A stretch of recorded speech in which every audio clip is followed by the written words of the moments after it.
Today we will be talking about a phylogenetic tree with inanimate objects, more specifically kitchen utensils. We'll be using a whisk, large knife, small knife, scissors, large fork, small fork, spoon, bottle opener, and can opener as our OTUs. An OTU is an operational taxonomic unit, which essentially is the organism or kitchen utensil is being studied based upon their characteristics in this case.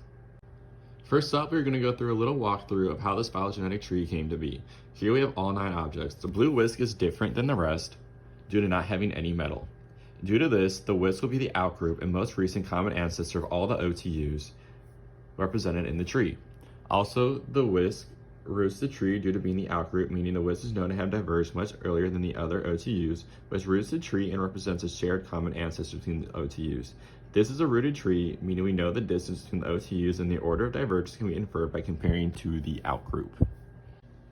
From there, the objects then split due to color. Now we're going to focus on the black ones and the return to the metal. The black ones then split due to being able to open the utensil. The scissors and can opener are able to open laterally, while the others cannot. From there, the bottle opener split off due to having multiple uses, while the knife does not. Now we will return to the metal objects. These three objects are similar, but the spoon branched off due to not having prongs while the forks do. And then here is the phylogenetic tree showing the branching of the utensils with pictures and labels to ensure an easy understanding. One can see how the closely related utensils have the shortest branches, how cladogenesis only gives rise to 2 species at a time, and how no species are extinct in the phylogenetic tree. While looking at the tree, we can identify and explain the difference between cladogenesis and anagenesis as well. Cladogenesis is when there is splitting of one lineage into 2, in which branches evolve separately, which leads to biological diversity and speciation in the splitting, which occurs here, here, here.